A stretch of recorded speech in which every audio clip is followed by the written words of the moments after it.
Today we are going to cover a couple things, but certainly going to cover Trump's racist Obama post. Um, I think that's really the. I think that's really kind of maybe going to be the primary focus. I think as I've kind of thought about this and contemplated it, I think there's a lot more to talk about here than just the post being racist. And I want to go over that with you. Then I also found a story about the Department of. I'm sorry, guys. I'm just trying to plug my iPad in. I found an article on Blue Sky about Homeland Security. Homeland Security is trying to force tech companies to hand over data about Trump critics. That would be like you and I, right? So we're going to get into that. Maybe some of the Epstein stuff. Let me just pull up my live feed. There we go. There's the feed, and we'll wait. And I've got some tea. I apologize for being a little bit late today, guys. I had to make my tea. I had to take the dog for a walk, and I think I probably have some version of the flu. Although I feel better than I did yesterday, so that's a plus. So all of that has kind of showing that there's 4 folks here, but I can't see them. This happens every so often. So yeah. So yeah, I don't know, Tina. I think I'm just guessing because when my son had this, I had the exact same symptoms that he has. Yesterday, I just felt. I didn't feel fluish. I just felt super snotty, and most of that's gone. Which that's the worst part anyway. I'm glad that shit's over with. I may not be the flu because it's fast moving. I feel much better. The postnasal drip, all that crapola is gone. But now I feel a little achy, and that's usually. And my son was telling me because he's giving me a step-by-step, play-by-play of what I can expect based on his experience, and he's been right. So he's like, "No, Dad, the snot goes away, and then you're gonna feel, a little achy, and you're gonna have to put up with that until it gets, for a day or two." And that, I don't know, sounds like the flu with a flu shot to me. So we'll see. Oh, he's an awesome kid. I love him. So a lot of that's why why I'm late today. I was just kind of farting around and I'm moving a little bit slowly. Life apparently doesn't stop, because you got a virus. But we're moving in the right direction. He's like a doctor. I know. That's it, Tina. He is. He's like at 10 years old, they know everything, right? They really know everything when they become teenagers and when they go to college. But I'm finding that at 10 years old, it's the beginning of knowing everything. So thank you, Tina. Thank you. I honestly, I am feeling, compared to having all of that gross shit like up in my head and dripping down my throat that I had yesterday, and the PTSD from when I lost my voice for a week, which this is obviously not that, thankfully. Just that is what I couldn't stand. This shit I can deal with. A little achy legs and, extra tiredness. That I can put up with that. I just move a little bit slower. Anyway, guys, so I want to start out with the meme. Sorry, guys. Unfortunately, I will be blowing my nose during the live. I want to start out with the meme. I'm not going to show it to you. I'm sure you've all seen it. This is the Village Idiot Donald Trump's meme, right? He posted this meme last night, and it was a meme of Barack and Michelle Obama. And it was a meme where they were depicted as apes, right? And so I'm sure Don was covering it. It was even for the Village Idiot Donald Trump, it was a stunner, right? Even for him. It was a stunner because although he's certainly a racist imbecile. Um, there was enough conscious awareness left in him to avoid doing and saying and posting some things, very few, but some things that would be politically devastating for him. Hey, Patty Ann, how are you? Miss Patty Ann, I'm so sorry. I did get your DM, and I do have to get back to you. My apologies. It's just been an absolutely insane week. And thank God it's coming to an end, and everything's good. We had my dad's procedure. My son got what I think is the flu. He's done. Now I got what I think is the flu, and I'm almost done. And and there's some issues with, oh my God, I think Doge. This is going to be one of those fucking lives because I'm not super prepared for this live anyway, because I'm just a little out of it today. But this is going to be one of these sort of off the cuff lives. So prepare yourself. I feel like this is going to be one of those all over the place lives. But just listen, guys. Just some shit. Like, my mom has been very worried about my dad, for the last couple of months, and I didn't know. And she's been very kind of hung up on this, even though it was a minor procedure. She worries. They're old, so why wouldn't you worry when somebody's young, but you really worry when they're old. Even a minor procedure, you're going under anesthesia, it can be dangerous. So my mom's been kind of freaking about it, preoccupied. And my mom has some cognitive impairment. She can function pretty well, but she has a little cognitive impairment left over from her brain bleed 2.5 years ago. So sometimes it's hard for her to remember shit. Sometimes it's hard for her to kind of put the pieces together. So it's just been a difficult month for her of worry. But she was checking she was going to pay her rent. This has to do with politics, by the way. She was going to pay her rent in February. And she went to write the check, and she always checks her bank account online, but she just hadn't checked it over the last month because, again, she was hyper-focused on my dad. Hyper-focused on worrying, because my mom's really good at that. That's like it's like her full-time job. She worries about my dad, she worries about us, she worries about my son, my wife. My mom is not at peace unless she's worried about something. So he's okay now. He's home, doing well, and she's like, I got to pay the rent. It's due, and she checks her bank account, and she panics because there's not the appropriate amount of money in the bank account, like not even close. And then she waits like 3 days to call me. Why she waited 3 days to call me is beyond me. But then she calls me and she's like, "This is a problem. Let's look at this." So I run over. They only live 5 minutes away. We look at it.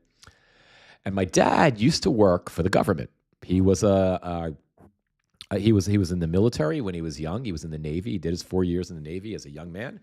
Then he got out and he got a couple of odd jobs in different factories. And then he wound up getting a government job in the Philadelphia Arsenal.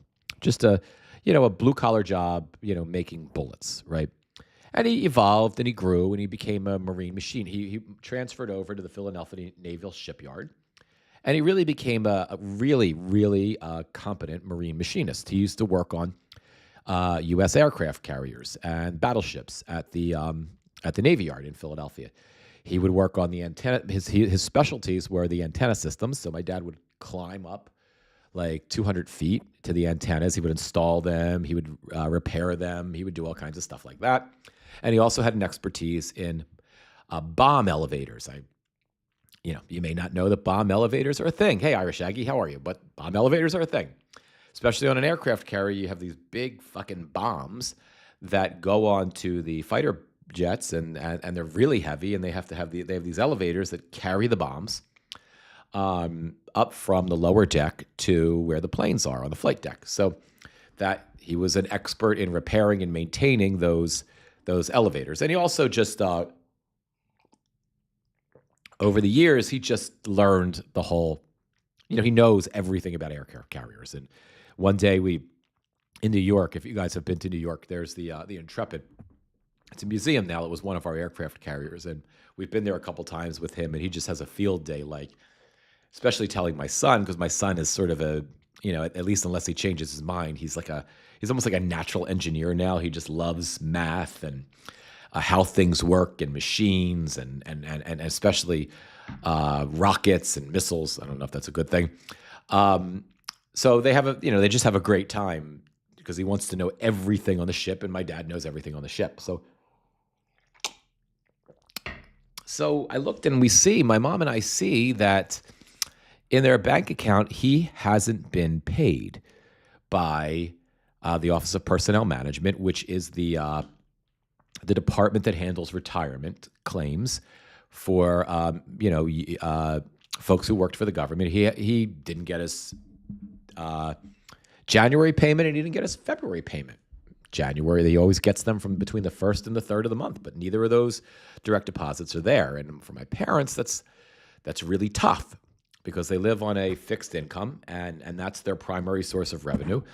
And we'll certainly help them, any way we can. But even we're fairly strapped at the moment as well, so it's really scary. And I want to just talk about our government right now and what I think is going on here, because it applies to a real live experience that I don't know for sure. We'll find out, but I think has to do with Doge and the bullshit, waste, fraud, and abuse stuff. So I went to the Office of Personnel Management website to call them, and I called them. And, sorry, you can't take your call right now. So I called them again. Sorry, we can't take your call now. Okay, hey, Gail. Called them again. Called them a third time. Sorry, we can't take your call now. I waited a day. Today I called like 4 times. Finally, I got through. I thought, I'm going to speak to someone. I got through, sorry, we can't take your call now. And then I got a much longer message after about a 10-minute wait that was like, sorry, we can't take your call now. The Office of Personnel Management isn't taking calls. So I did a Google search. I've got to figure out, maybe AI will know something. Maybe there's been some articles or something. Turns out that between a combination of all of the staffing cuts across the government, including at OPM, Office of Personnel Management, the combination of all the staffing cuts plus all of the layoffs and retirements, because there has been the most federal retirements this year in the last 6 months or 8 months than has happened in the entire history of the federal government. Thanks to the layoffs, not having enough people to handle calls, and the massive influx of government employees who retired across the board, if you recently retired from the government, or you took one of those stupid fucking deals, right? Remember that Elon was offering those deals, those buyouts? You could be waiting weeks, months, maybe longer to get your retirement payments. You could be waiting weeks, months, maybe longer to get your buyout payments. They're not paying people because they're backlogged by hundreds of thousands of applications. And the only thing you can do is go onto a website from the Office of Personnel Management and put in your complaint and wait. That's literally what they say. Just put in your complaint and wait. Well, that's not really my style. I am not going to do that, right?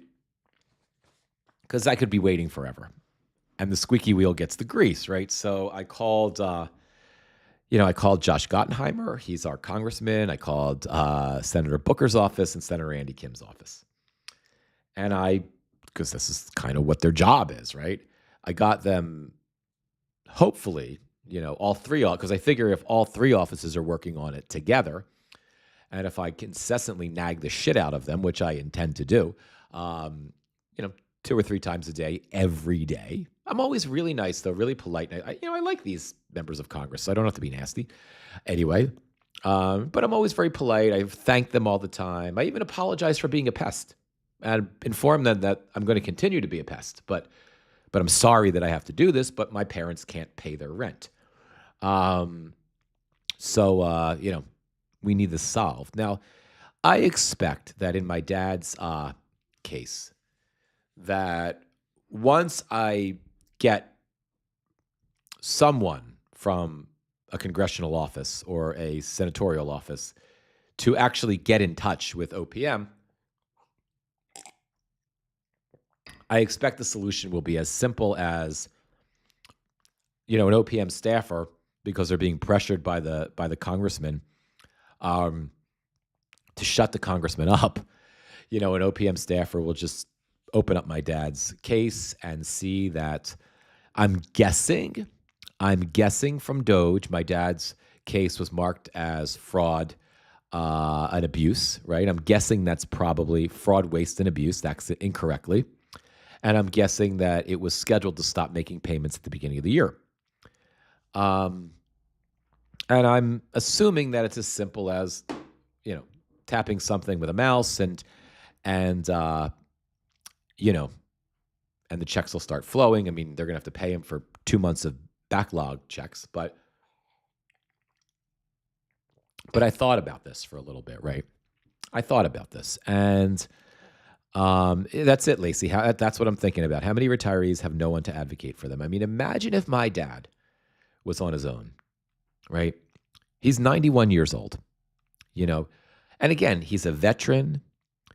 He gave the government his entire career, right? Dedicated his work to protection of the United States of America, both as a military officer, not an officer. He was an enlisted man, but a person in the Navy, the U.S. Navy, and then he worked for the military as a civilian for another 30 years, right? And he's got us. He's got me, he's got my sister, he's got my wife. We have a big support system. And, he's got, because I'm in politics in whatever capacity I have, I'll do whatever it takes, right? I mean, I have no problem like calling the congressman daily, right? I don't give a shit. And I have no problem politely going over to their to their office in Fair Lawn, New Jersey, and stopping in and saying, "Look, guys, I we've got to get the ball rolling on this." My parent, I have no problem. Now that I have some relationships with some people, not that many, I have no problem asking people to do me favors. Like, can you help me? But what if you don't have that, right? My dad's 91 years old. He can't hear. I mean, he can hear, but very selectively, depending on if he has his hearing aids in. But he can never hear over the phone. My mom is 88, and she's a brain bleed survivor. She, if she's fully conscious and cognizant and aware, and she's very cool, but her brain just, if you talk to her and you go over 10 sentences, her brain starts mixing the shit up, and it never comes out. What she thinks she heard in terms of instruction, or it never comes out as it's been delivered. It's just, she's lost that ability, right? Thank God she's here. We'll take her without that ability. But what about everybody else? If my parents didn't have us to help them, they would be like, fuck it. My mom was like that, actually.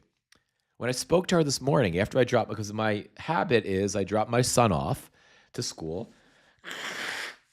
Most days I call my mom on the way home and from school. It's a 20-minute drive, and that's where we catch up. We just catch up for the day, and I don't see even though my parents live 5 minutes away, we give each other our space. I don't see them every day, unless there's shit going on and we need to. But there are times I can go a week without seeing them. But I think it's important to talk every day. And my dad and I try, but it's useless. I mean, but we go through the motions and halfway talk on the phone. But but she had given up. She was thinking about it. She was stressing about it all night, almost to the point where she was feeling sick over it. And instead of celebrating the fact that her husband has a new lease on life, the fact that they were, somehow medical science has evolved to such a point where, just 10 years ago or 15 years ago, this would have been open heart surgery for a 91-year-old man to have his fucking valve replaced, but they were able to do it in 1 hour through an artery. And his quality of life is going to be exponentially better, and he's home, walking around eating lox and bagels and shit, right? Instead of celebrating that moment, she was thinking, I'm going to get thrown out. And they're not going to throw her out. But she's thinking, I'm going to get thrown out.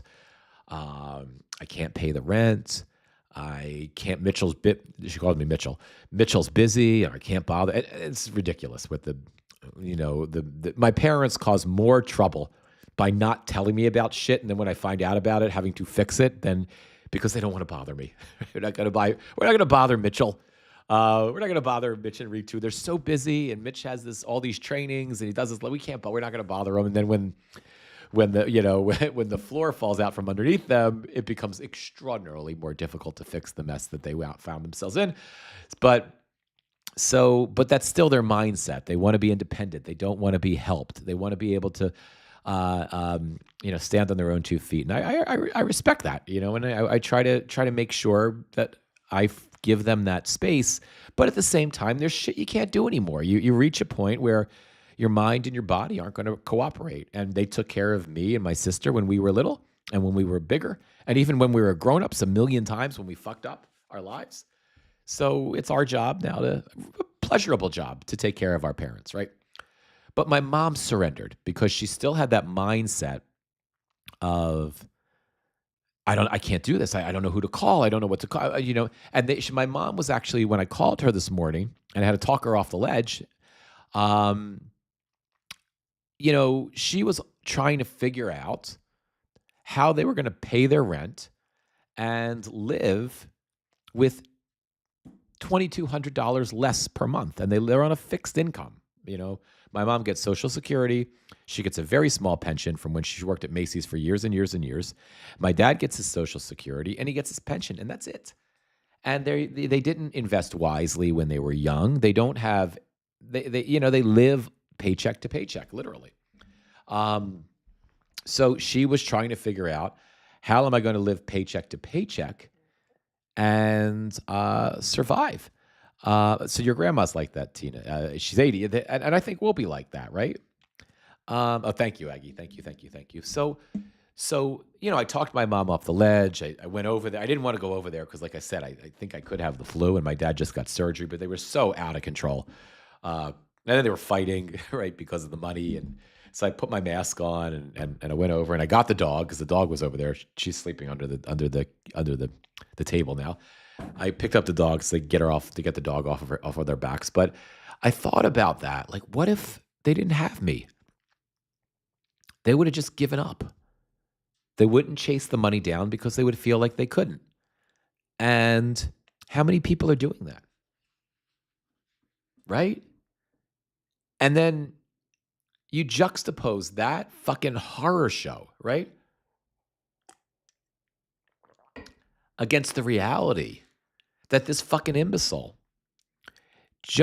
we just saw reporting, over the weekend in the Wall Street Journal, not over the weekend, earlier in the week, in the Wall Street Journal, that this fucking imbecile basically cut a $500 million deal with United Arab Emirates to invest in his idiot sons that he's a part owner of, cryptocurrency company, World Financial Liberty, that he's a partner with Steve Witkoff in, right? He's just getting grifted. He's getting paid hand over fist, while Americans don't even have the fucking crumbs. This angry old orange biatch is fucking tore down the East Wing of the White House and is spending $400 million or God knows how much, right? And meanwhile, so he can get his fucking ballroom, so he can turn the White House into a gaudy shithouse like Mar-a-Lago. And people like my parents and people worse off than my parents who put, a lifetime of effort into the federal government, are being fucked. Well, he, you know, lives off lives like a king, the king that he wants to be. It is, sorry guys, it is appalling. And I don't know what to do about it besides what I'm doing for my parents, and I'm certainly going to do that, but I know I want to do something. And these are moments. These are the moments, right? Spending millions on ICE to terrorize people. Absolutely, Lacey. These are those moments when I struggle with my reach and the scope of my influence. You know, as a political influencer. And you know, I'm learning a lot, guys, and I'm so privileged to be in this chorus group, and I can't I'm aggressively building on other socials right now, and it's slow and it's a grind, but it feels like it's working, and I have some plans for how we're going to build this community. I just haven't been able to implement them yet, right? But but at this moment, when I would like to have the reach to take this personal experience and blast it out across the airwaves and get a hold of, have the reach where people who are struggling through this reach out to me, DM me, reach out to me, DM me. And actually, you know what, guys? I'm going to get this with you guys on the phone because that's I think that's the congressman. Hang on. Hello? Good morning, Mitch. This is Sabine from Brightview, Colorado. Oh, hi. How are you? How are you? That is not. I'm Um, doing well. yeah, I'm so sorry. Can I call you back in just a few moments? I'm just working right now, Yes, and I no just wanted to problem. thank you. Okay, No, it's fine. I'm here and till I'm 2 sorry, o'clock. so sorry. It's Levine, right? Sabine. Savine. Okay, Savine. I'll call just a few minutes. Thank you for calling me back. Thank No you. problem. All right. Sorry, guys. I'm laughing. It's making me. Normally, I would not take a personal call while I'm doing a live, but I figured that if a member of Congress was calling me, why not, right? Let's find out what we can do here. But that actually was my parents' uh, independent living community where I want to tell them what's going on. So I'll call them back after the live. But I won't normally do that to you guys. I just thought it might be interesting in the live call, and I've got nothing to hide, having a congressional conversation in real time. But but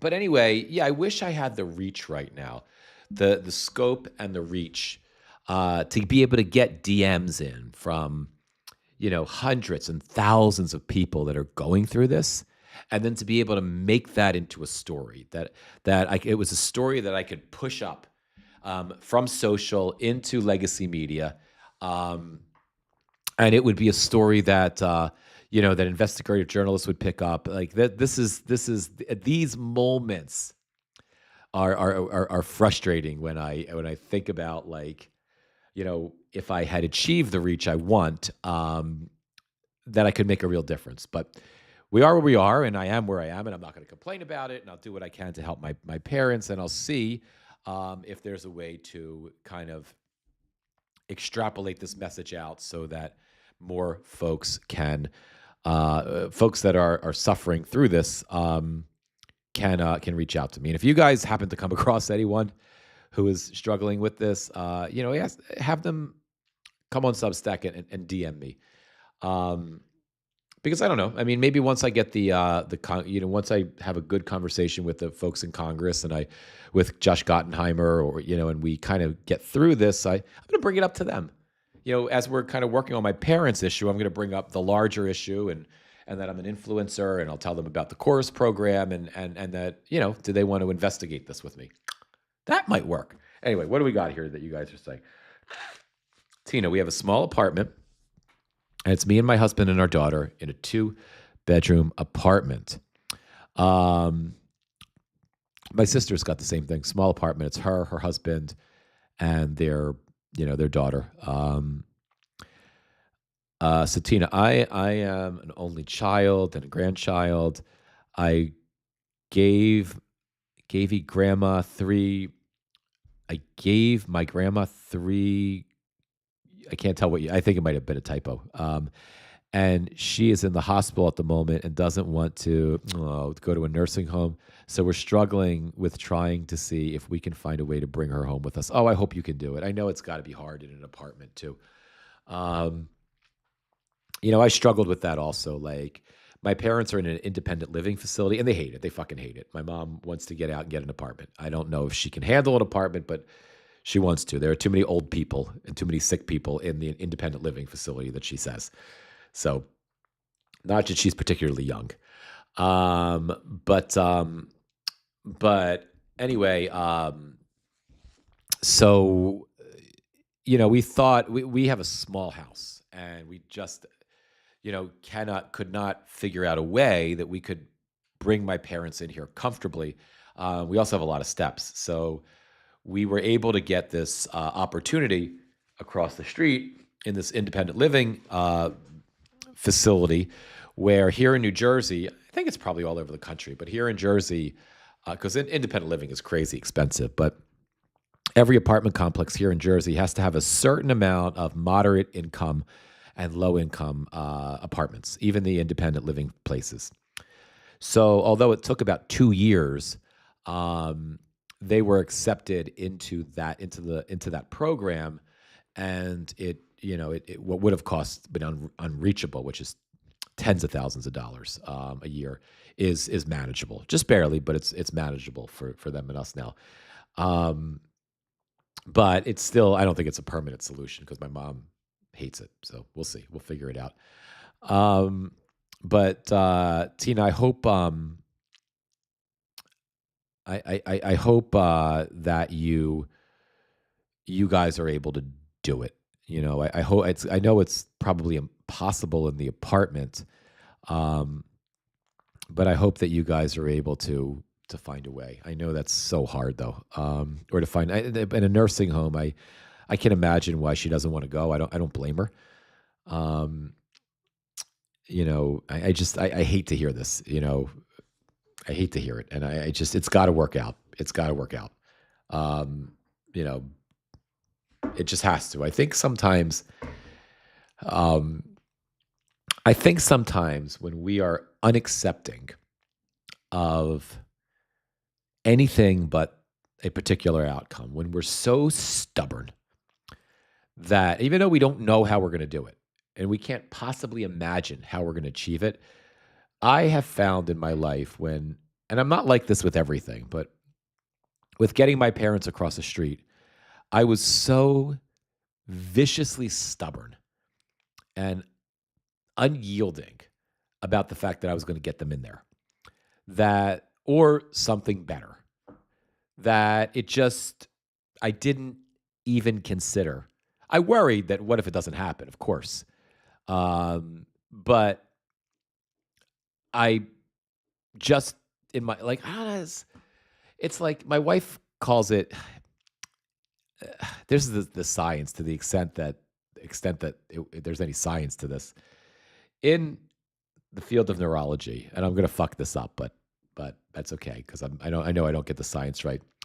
There is something called the reticular activating system or a reticular activation system, and what that does is basically what you focus on, you notice more of, right? So some of the wellness folks will say what you focus on comes into your life. The universe delivers it. I don't see it that way. I see it like, and I've tested this out in my own brain. Like when you start thinking about an outcome of something, you start noticing, you start noticing things that are related to that outcome, even if it's a bad outcome. And because our brains, I think, what do we pull it?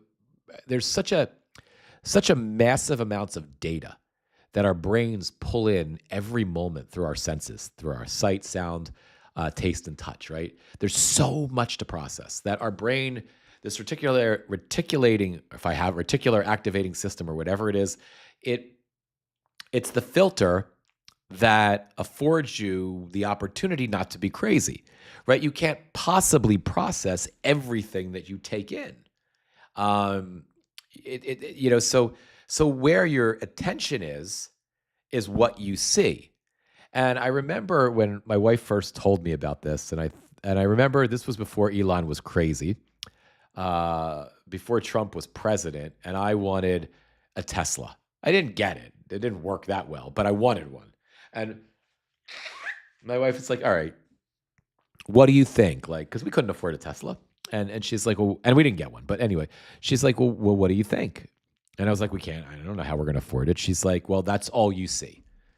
But just do an experiment. Take like a week and just imagine that you'll get a Tesla and that you can buy it.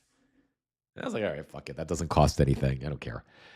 And honest to God, all I saw were Teslas. Now, it's not like I don't believe in magic sort of mumbo jumbo. It's not that I was attracting Teslas into my life. It's that they're all over the fucking place. And I just wasn't noticing them because I was filtering them out because all I thought about was that I can never get one. And I've used that ever since I've had that experience. And it doesn't, when I really, really want something that I can't have or can't afford, it never works because I want it so bad. I just think about the fact I can't afford it. I'm unable to shift out of that. But I have used that. My son heard us talking about it. And because he's a child, he's innocent. And he renamed it Know, See, and Believe. And I'm telling you, anything that fucking kid wants, when we say no, he's like, whatever, Dad, I'm going to know, see, and believe. Everything happens, even shit like that I don't want to do. Like, I remember he has his two young friends up in Central Jersey that we go see every month. And there was a few months that we couldn't go see them. We're really close with their parents. And I had a ton of shit to do. And we were tentatively thinking about doing it on a weekend. And I was like, there's no way. We cannot go. He's like, we're going to go, Dad. I know, see, and believe it. And I'm like, we're not going. It's not happening. I don't want to disappoint you. I know it sucks, but you're going to be okay. It's like, well, we're going to go, Dad. And sure enough, shit worked out and we fucking went. So if it works for him, and because he's not jaded and he's not a grown up yet, and hopefully we won't, hopefully we won't, that's the congressman's office, I think, but I'll call them back in a little bit. Hopefully we won't screw that up, screw him up.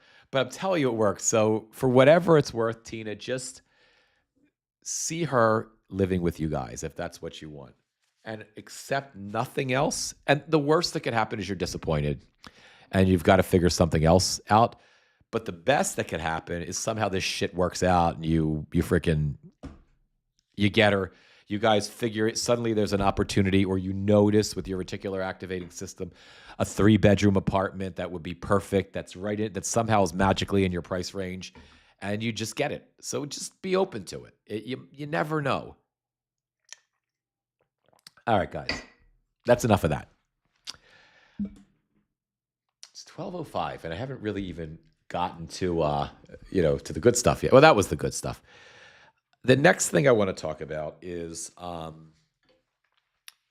meme that the village idiot Donald Trump, the video that he posted. Are you guys? I'm sure you guys are aware of it. Oh, that's good, Tina. I'm glad this helped. I mean, just take deep breaths, and I'm telling you, it'll work out. It'll work out.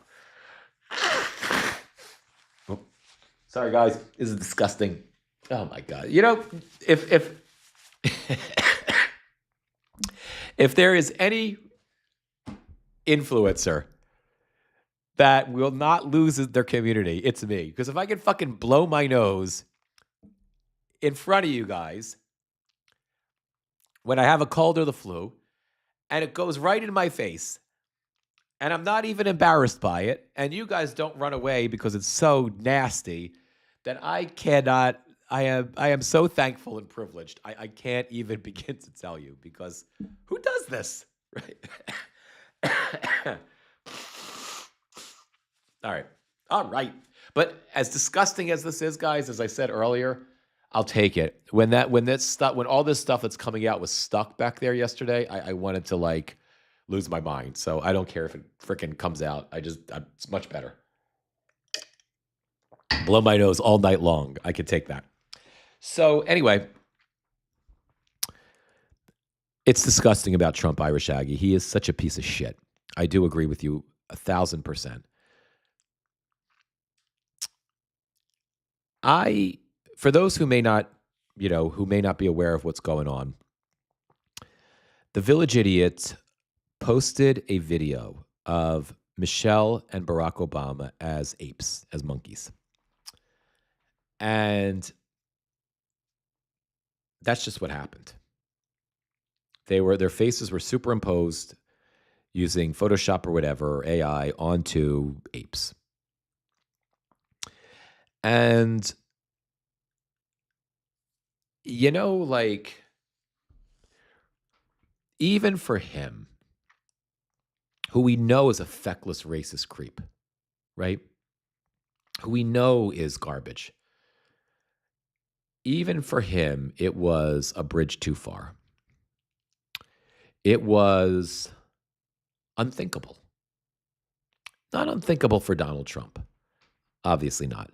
But it was unthinkable that the President of the United States of America posted that.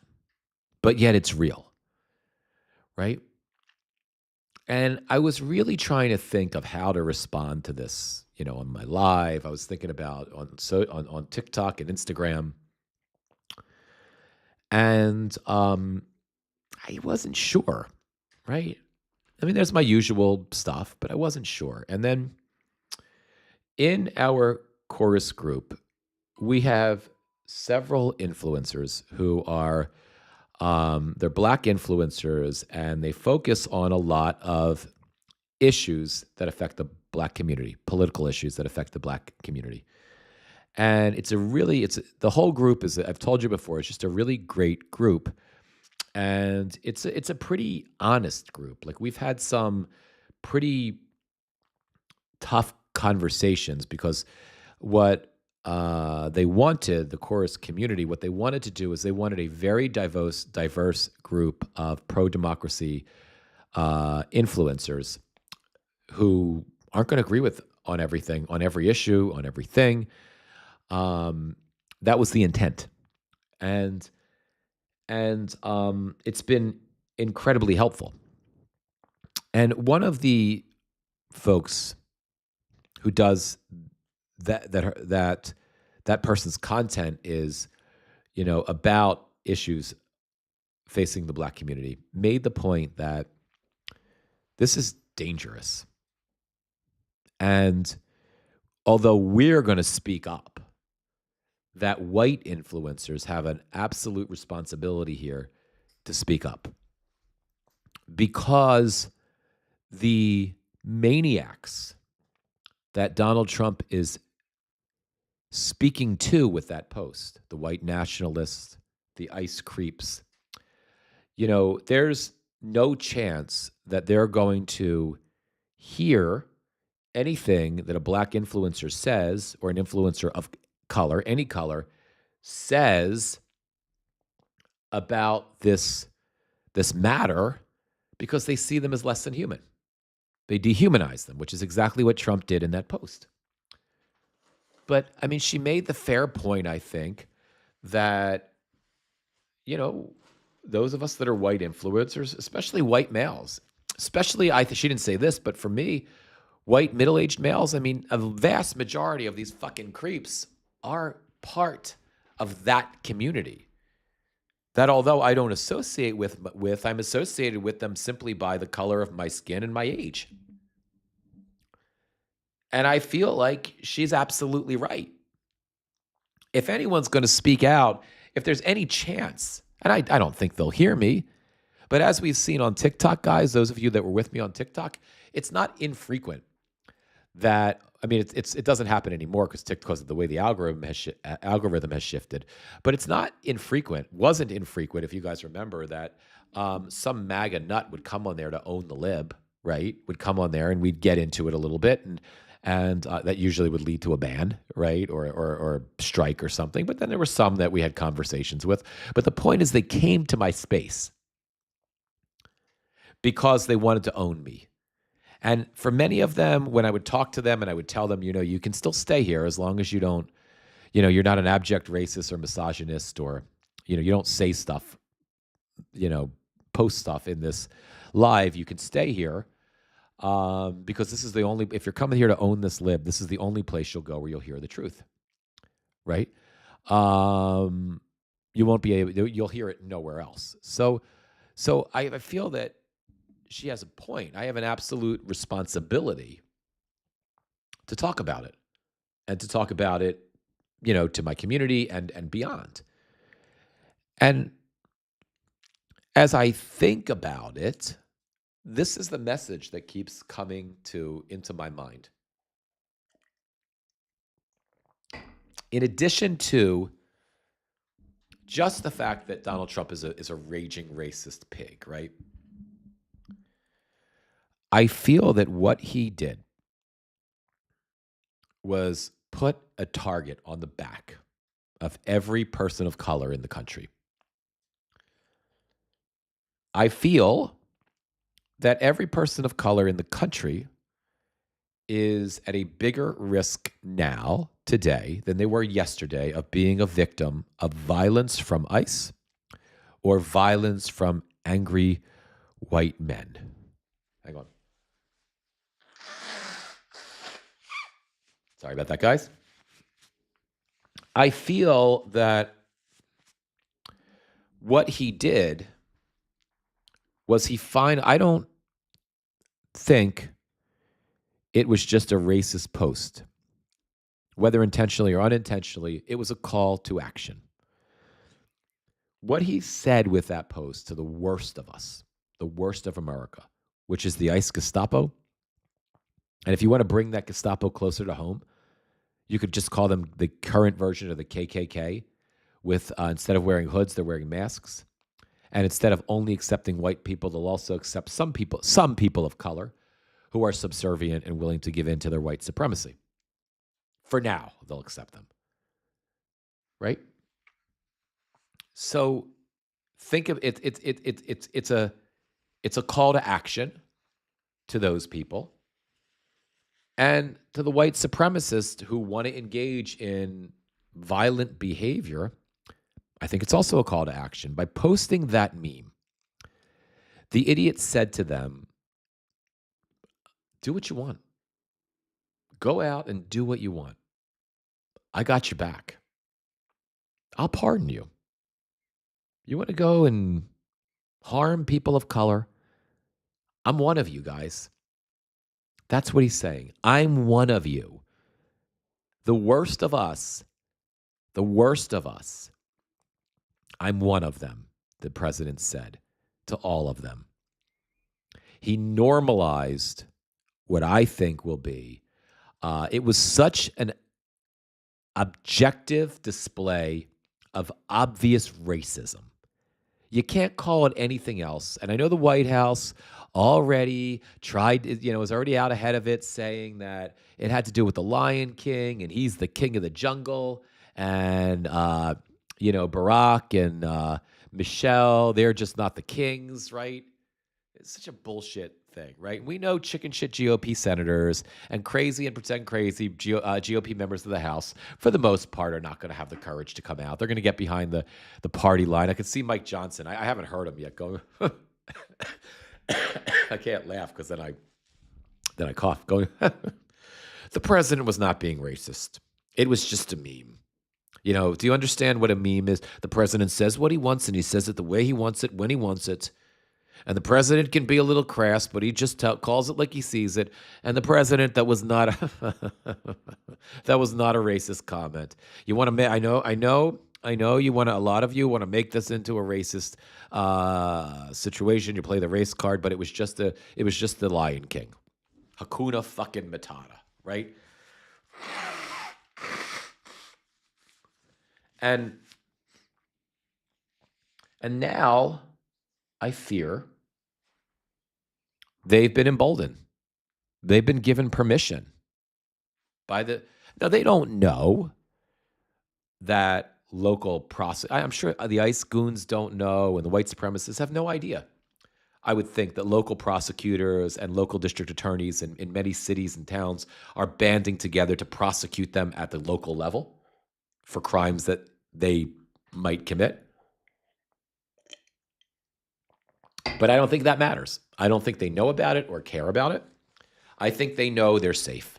They've watched the ICE Gestapo do whatever the fuck it wants to whoever it wants, even murder people, even fucking kill people.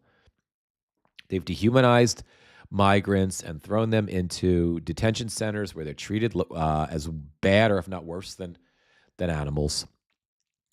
Totally dehumanized them. You know, there's no reason for any of them to think that there are any guardrails now. And there's every reason for them to think that they can do whatever they want and they won't be held accountable. Just like ICE hasn't been held accountable for the people, the brown people who we know they've killed, the brown people who we don't know about yet, and the 2 white people that they shot on video. So they're ready to do more. And I am not just troubled by this. I am really scared. But I'm also not putting up with it. Fuck him. Fuck Trump. Fuck Stephen Miller. They can go fuck themselves. No, we're not going to tolerate this as a country. No, we're not going to tolerate it. We're going to speak out. I'm going to speak out. I'm sure you guys are going to speak out. Everybody, decent people are going to speak out and are going to be intolerant of this. And the indecent people,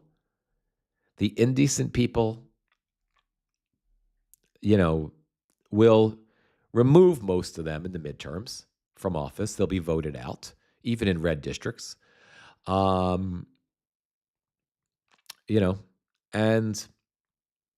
I don't know. I don't know where else to go with that. Oh my goodness, it's 12:20 already, guys. Okay, hang on. Let me just see. Let me just read to you. I just want to let me just read one thing to you guys. Let me just pull this up. I just want you to see the White House's response to this. So Midas Touch was re-reporting it.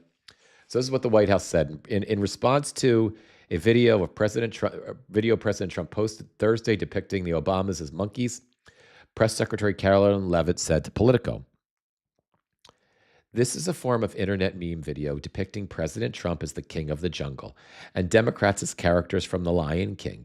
Please stop the fake outrage and report on something today that actually matters to the American public."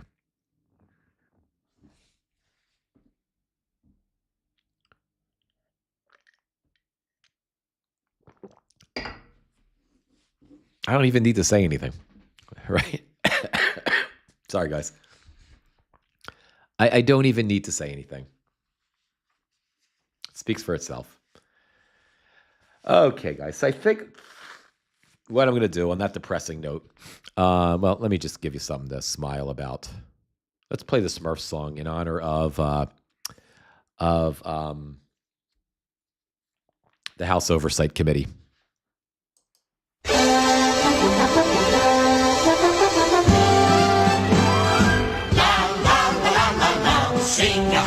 Oh, wait. Lacey, hang on. Hang on. The White House is blaming the meme on a staffer now? All right. Let's check this out.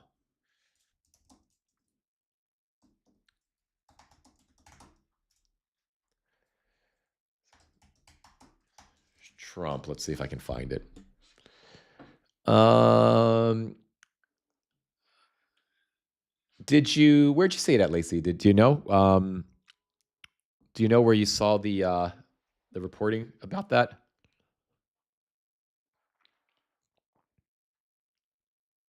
What did Tim Scott say? All right. That's better than I thought. Senator Tim Scott calls the Trump post about the Obamas the most racist thing I've seen out of the White House. I mean, all right. I mean, it's a low bar for Tim Scott to finally stand up, but, I'll take it at this point.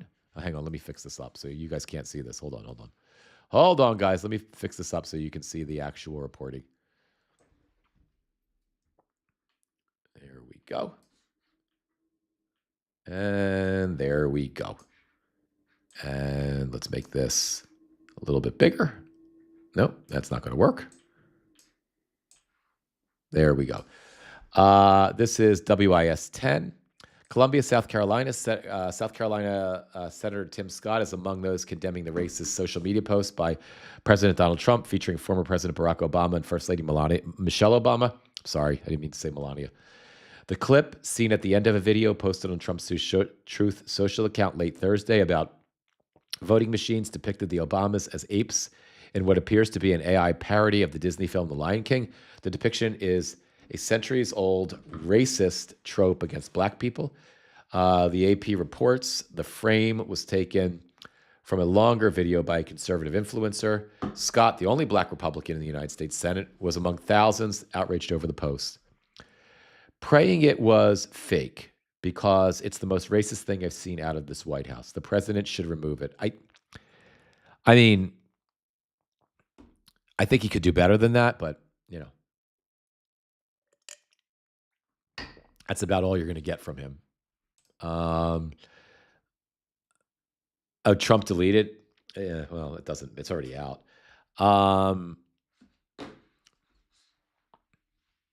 trying to. I don't see that reporting, Lacey. Maybe you'll see it on Blue Sky. I'm sure it'll come up. I mean, I just want to kind of see it and read it to you guys.